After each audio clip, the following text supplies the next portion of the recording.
In my estimation, motoring journalists generally should avoid difficult topics like towing. It involves basic arithmetic, which is pretty clearly a breach of the motoring journalist's code of ethics, but at least for me, and hopefully you as well, it's most entertaining when they throw caution to the wind and have a crack anyway.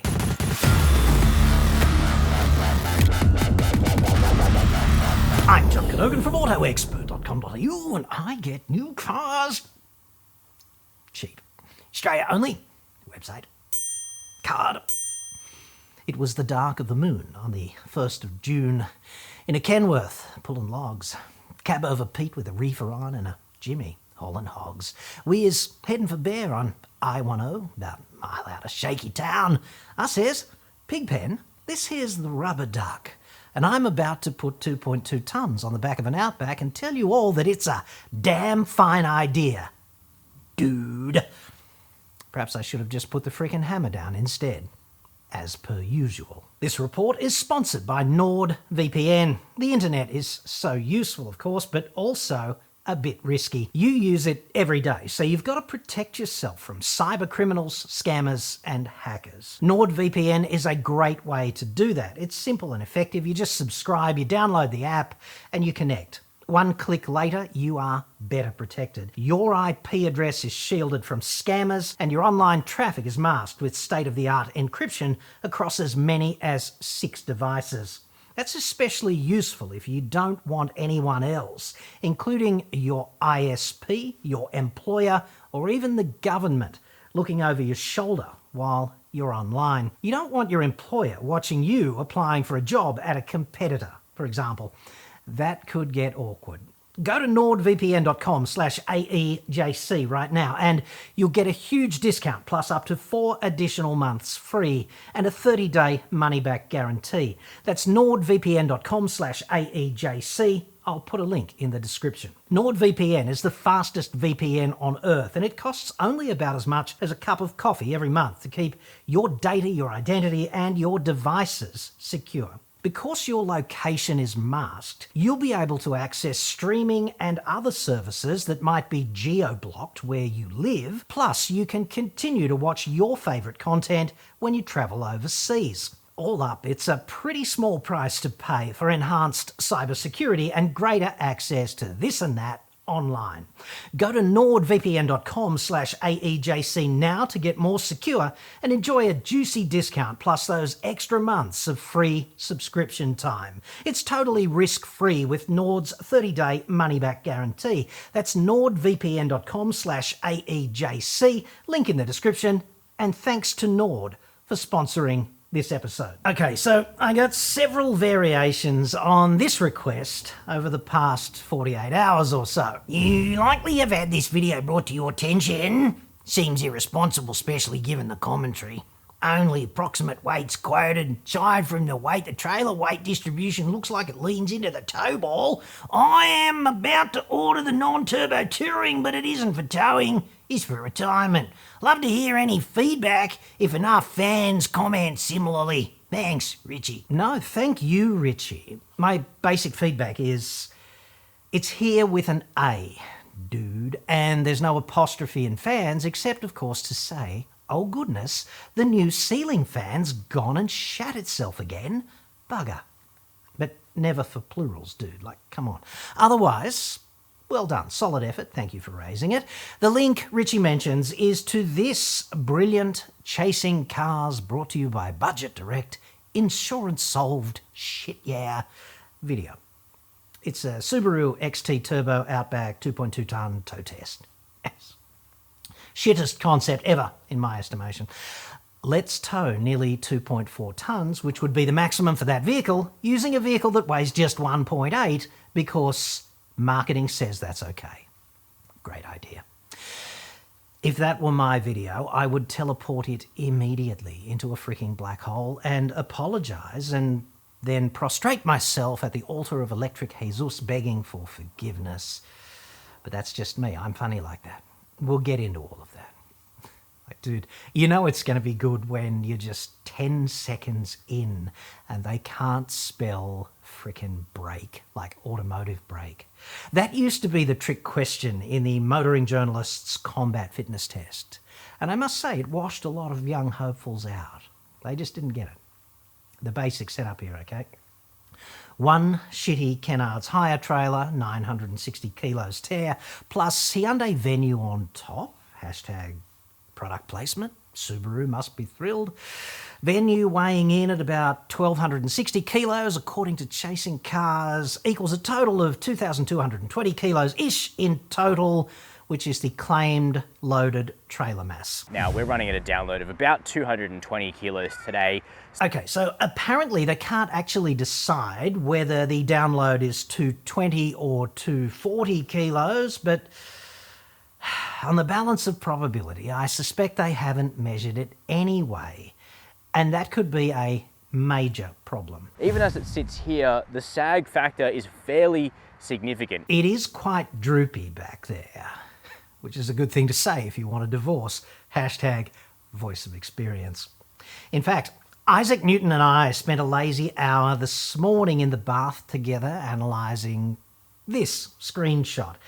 Applehead, of course, provided the theory from beyond the grave, and I merely applied it with a few assumptions, such as 60-40 weight distribution for the Venue, and I assumed an additional 50 kilos of download being self-imposed by the trailer, because clearly it's not weightless, is it? I scaled the dimensions of the setup directly off the screenshot using the wheelbases of the Venue and the Outback for reference and correlation, and I used Newton's first law for statically determinate bodies subjected to applied torques in the plane of pitch, because who doesn't want that with their morning coffee? Yes, old times. The conclusion I drew was actually pretty sobering here, right? The only way that I can see this setup actually complying with the 240 kilo tow ball download limit on the Outback is if the front trailer axle is basically carrying all of the load borne by the axles on the trailer. And it's not, because the rear axle's clearly not weightless up there sort of floating in space. But it is quite a front-heavy setup. You can just see that from the shot, right? If it were just floating for the sake of argument, and that is the best case scenario for the tow ball download, i.e. the lightest possible download, then I estimate that this setup would apply roughly 220-ish kilos of tow ball download. Inherently, that's too close to the limit for comfort without direct measurement, at least, right? Too close for me anyway. The other end of the engineering analysis options here that makes sense. If the weight were distributed 50-50 between the trailer axles instead of all just on the front one, then the tow ball download is going to be north of 350 kilos. This is just a basic geometry proposition, right? Because you can do it by direct analysis. Clearly, this is not the case either, because the setup is obviously quite front heavy. So the actual download is probably somewhere between those estimation extremes. And I chose these endpoints for this analysis because A, they're relevant, and B, they're easy to analyse from the playbook of applied physics dirty tricks, because, you know, I'm lazy and I didn't want to work too hard. So, and I'd be really grateful if this were verified by direct measurement, but clearly it's not. But based on what I can tell, in my estimation, that setup is very likely to be applying a tow ball download in the sort of high 200 kilos ballpark. Most of the load is pretty clearly on the front axle. There's a little bit on the rear. The balance is, of course, borne by the tow ball. And if all of that is the case, that would be both dangerous and illegal. Like I say, direct measurement is critical here, or at least it would be. This report seems like a description of how not to set up a heavy tow combination. At least that's how it seems to me, because I certainly wouldn't do it that way. I strongly suspect that they never measured the download, because if they did, would they not film it? Would that not form part of the story about all due diligence being taken and here's how you set things up if you've never done this before, blah, blah, blah? I suspect they just picked up the Crook Kennard's hire trailer one morning and they took it to some shitty roadside culvert in St Ives or something. They drove the venue up onto it, they strapped it down and presumed that 10% was the download because, shit, yeah, let's roll. This is certainly what the video appears to depict, like they're strapping it down on site and there's no depiction of them weighing it, is there? There's a film crew there, the gimbal's out, the camera's up, they're even shooting it in frickin' slow-mo, which makes anything look good, frankly. The brief here appears to be like, dudes, get some creamy footage of us not measuring the tow ball download. Like, if they actually got the scales out and measured it, that would be caught on camera, presumably. If they visited a weighbridge, ditto. It would add value to the story. You would talk about that shit if you did it. At least I would, but, you know, most motoring journalists are not trained in TV production, are they? So there's that. If they did not do these things, how do they know what the download is? You can't just take 10% and go with it because, yeah, that's absurd. Like, spooky mental powers are not gonna help and presumption is your enemy. If they did measure this, you'd think they'd have an actual precise number to report, would you not? Not merely, quote, we're running with a tow ball download of about 220 kilos today. What the actual fuck is about 220 anyway? Surely, if you measured it, you'd say 223 or something, like you'd have a number. Moreover, if you did measure it, you'd be in a position to pack between the leading edge of the front tyres and the overrun buffers on the front of the ramps, and that way you could tweak the load backwards and dial in whatever frickin' tow ball download you wanted. A few 100 millimetres fore and aft travel would make a significant difference to your setup and really assist you in compliance, I'd suggest. There's no evidence that they did any of these things, and I appreciate fully that the absence of evidence here is not proof that they didn't measure it.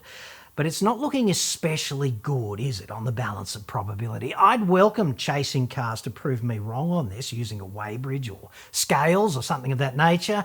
And if I am wrong, I will apologise without reservation on this point and fall on my frickin' sword, because I'm only interested in safety and accuracy in the public domain about this crap. Meanwhile, there's an orgy of visual suggestions, isn't there, that the tow ball is overloaded. Look at the forward rake on the trailer. Look at the Outback's arse, which is just dragging in the frickin' dirt. The reason I raise this, no pun intended, is it's important, right? Most people don't get this. But tow ball download is extremely significant because the horizontal distance from the tow ball to the rear axle centerline on the vehicle is essentially a great big lever, like a big breaker bar. And the tow ball download is your hand reaching out onto the bar and cranking it down. So using basic Apple head first law thingo in rotation, and we put 240 kegs on the tow ball, essentially that imposes about 350 kilos on the rear axle because of leverage. It's a lever arm. That's almost 50% amplified. And let's not forget the purpose of a lever is to amplify load. Hashtag #ArcaFrickin' At the same time, that leverage is like sticking a jack under the front end and lifting it up with about 115 kilos of load. And before any of you, I almost understand physics types, have a crack at me here, kilograms force is absolutely a thing. It's completely defensible. It's just not the same thing as kilograms of mass. 1 kilogram force is 1 kilogram of mass at 1g. Dude, you're welcome. What's even more significant is that these are just static loads, right? Cars move, and when they accelerate, the loads are amplified further. And acceleration does not have to be linear, right? It can be angular, like rotating your pitch roll like that. You can accelerate in all of those planes. So if you hit a pothole driving around a bend under brakes, the trailer is gonna accelerate in pitch. And if it pulls 3 Gs momentarily, 240 kilos of static load on the ball is going to turn into 720, which is about 1 tonne of dynamic load on the rear axle. So these things amplify fairly quickly under relatively mundane accelerations. Even when Chasing Cars talks about sag factor parked, they're kind of missing the point, I'd suggest. It's the dynamic factor that's really serious, because what you're seeing when that vehicle is stopped is the best case scenario. It can only get worse when the loads are amplified by dynamic factors. Back to them now, okay? Uncovering a universal towing truth that we've all witnessed. There's just something about people, isn't there, and how they drive when they hook up a heavy trailer. Out of our test track, we're straight out here onto a 90km/h divided highway. As God is my witness, dude, as soon as anyone hooks up a heavy trailer and hits the road, that law about keeping left unless overtaking, which is applicable to all speed zones over 80 incidentally, it just evaporates. Who knew? I've got such a problem with this test. On a mixed loop of roads that take in 60, 70, 80 and 90km/h here north of Sydney. Okay, so they didn't once go faster than 90. Meanwhile, in the real world, people tow on freeways at 110 and on highways at 100. Literally nearly all day long at times. Drive across the Nullarbor, dude. The reason this matters is there is roughly 20% more kinetic energy in a towed combination at 100 compared with 90. It doesn't seem like much of an increase, but to energy, it really is. And there's roughly 50% more energy at 110, again, compared with 90. Everything comes unglued much faster, potentially, at higher speeds, predispositions to instability, increase more or less geometrically, because small changes in speed make frickin' huge differences to onboard energy. Nobody ever loses control of a trailer at walking pace, except possibly on an episode of Ice Road Truckers. It always seems to happen at highway speeds. Like, dude, who knew? Additionally, most people don't tow cars on trailers, do they? Some do, but most people tow frickin' caravans. The acoustically transparent in-cupboard crapper is the median long-distance tow tourer in this country. That's in the Dingo Piss Creek Constitution in black and frickin' yellow. Caravans are taller, wider and longer than Hyundai Venues, typically. At least the 2.4 tonne ones are. And this means that their moments of inertia are greater, meaning their ability to nudge the car off the road is enhanced by virtue of the distribution of their masses. If the Venue is Bruce Banner, I'd suggest, an in-cupboard crapper on the way to Dingo Piss Creek is the Hulk, even though their masses would be the same. Like, mass distribution matters for rotational effects is what I'm saying, and the more distributed, the more profound the effect. Therefore, in my view, this test is pretty frickin' lame, and it's manifestly not representative of the towing that you and I see routinely on Australian highways. I would argue that if you watch that video and then you decide to tow a 2.2 tonne in-cupboard crapper all the way around Australia with your Outback XT, this is going to be a disappointing and borderline unsafe experience, especially if you drive at realistic highway speeds. Because you're going to be spending most of your time in 100 zones, and you'll be playing Russian roulette with stability, using a lot more onboard energy than Chasing Cars did in this test. Tom Baker's the presenter here, okay, and I've generally got a bit of time for Tom. Like, if memory serves, he started Chasing Cars from scratch. He developed a bit of a niche, he sold it to Budget Direct, Insurance Solved, and he has maintained a decent subscriber base by serving up pretty consistent new car reviews, so credit where it's due. In my estimation, he is absolutely not a dick, but he is a former lawyer, I'm told, and you can generally write what lawyers know about physics on the head of a frickin' pin with a big, fat, permanent marker. As a profession, They tend to think everything is more or less amenable to argument, which is why so many of the slimy fuckers go to politics, right? This is not a comment about Mr. Baker, it's a comment about the profession of lawyering generally. Of course, physics is not malleable in the face of argument in this way, right?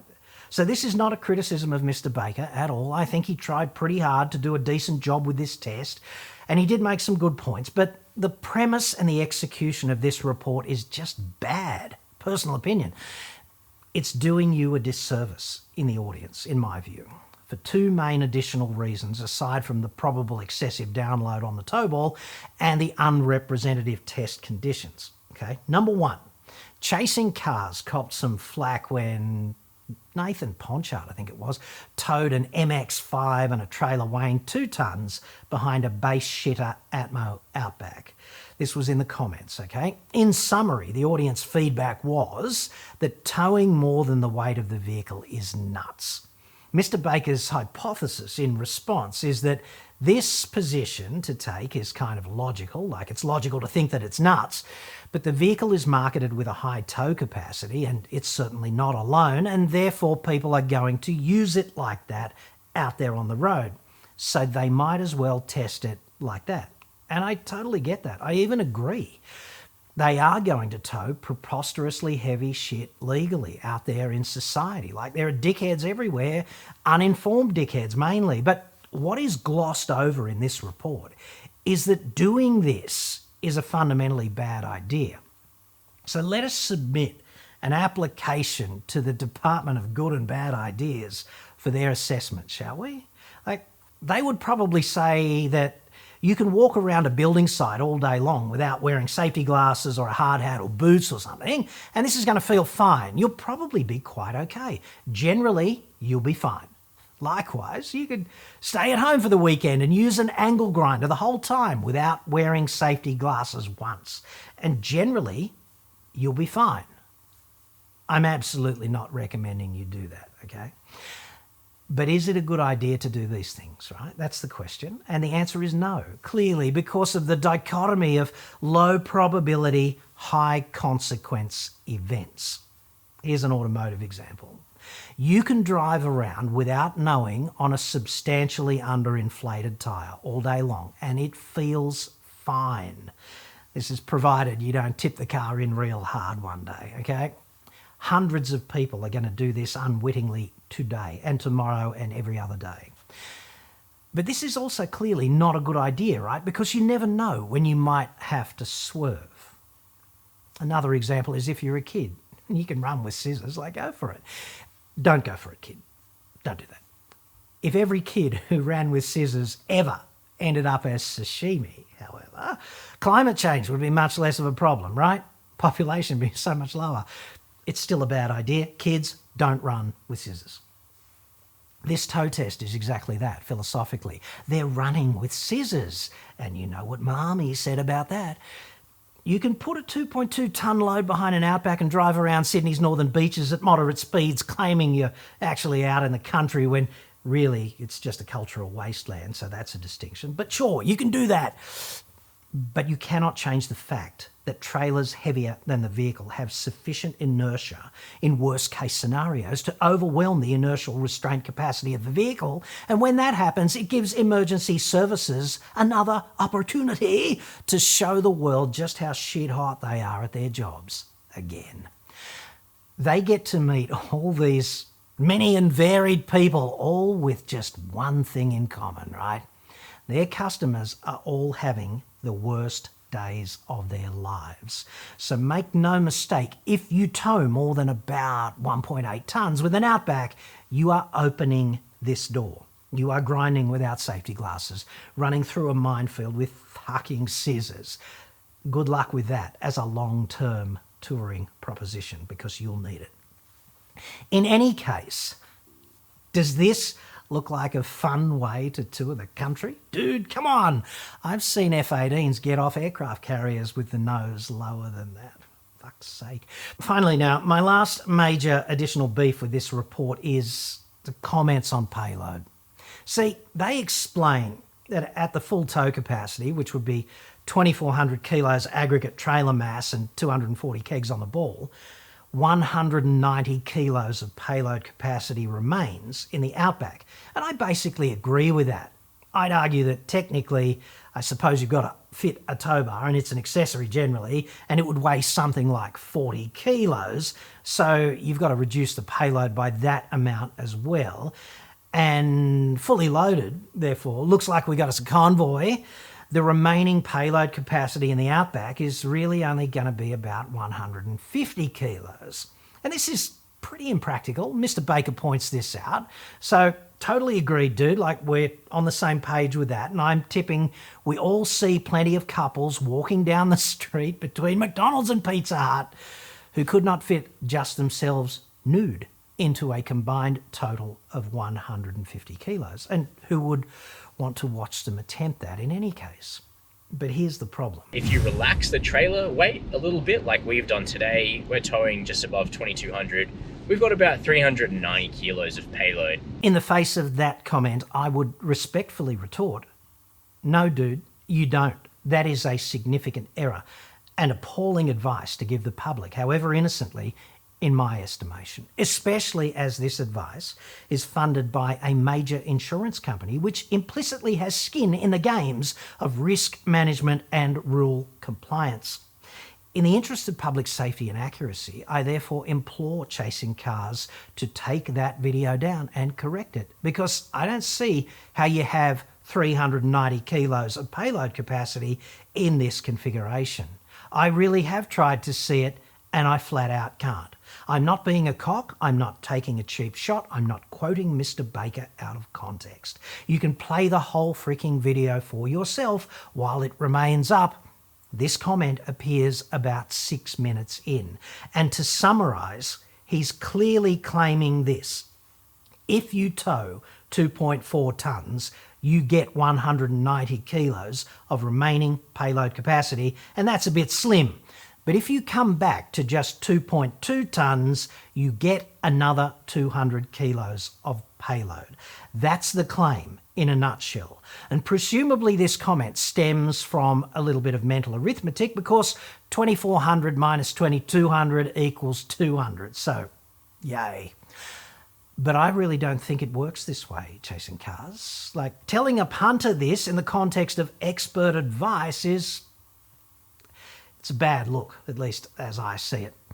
Here are the numbers, okay? Outback has a curb mass of 1770 and a GVM of 2200. You take the small one from the big one, you get 430 kilos of payload. You take away 40 for the tow bar installation, which is generally an accessory, so you get 390. And assuming the tow ball download is 220, which is what he said at the beginning, 390 minus 220 is the remaining payload, which is 170 for you, whole lot of Rosie, the fat brats, and everything else on board your Outback. Not 390, 170. The two numbers are not even close. This is because mathematics and physics are ontologically objective, they're unamenable to persuasion, and the details really fucking matter. So, unless I've just had a brain aneurysm, I'm really not seeing how shaving 200 kilos off the trailer magically gives you 200 kilos more on the payload, which appears to be the claim in that Chasing Cars report. I guess it does if you're up against a gross combination mass limitation, but that's not the case here. The limitation here is really the payload. There's gross combination mass to burn. Overloading a vehicle is dangerous and illegal. Do not do it. I think it's beyond irresponsible to suggest here that 390 kilos is okay, and I really hope this apparent error is just a case of cognitive overload in the moment. Driving and talking at the same time, like so demanding, right? Because I don't want to take towing advice from somebody who actually thinks this is how it works. If you think you've got 390 in this situation, I would argue that you've got no business offering the public advice on towing. I think it's seriously irresponsible to be handing out advice, if that's the right word, such as this, under the cover of authority, personal opinion. I'd also suggest taking a bit more care in the video production process and having an independent set of eyes checking the facts, especially on safety-related determinations. This is a dead set worry to me, this kind of claim, because a substantial number of people watching are going to lack the capacity to assess critically the things which are claimed. Critical thought capacity is on the endangered species list, right? Mainly this is because the internet has in fact weaponised confirmation bias, and that's basically a rolling series of drone strikes on the frickin' epistemology of reality. But hey, look over there. Gender politics, pronouns, let's all fight about that. Just to be clear, if you jam a venue up the arse of your Outback XT in the manner depicted in that Chasing Cars report, and then you jump in and you put the balance of 390 kilos of Ming moles in the passenger seats, which would be roughly 3 because they are typically quite optimised on the issue of surface area to volume, that is probably a great way to ultimately get yourself on the evening news, just not in a good way. I can see it now, right? Up next, a man in custody tonight with 3 dead in horror, Ming Mole rear-end freeway pile-up, and Taronga Zoo welcomes a baby panda. Is it really any wonder why people no longer trust reporters?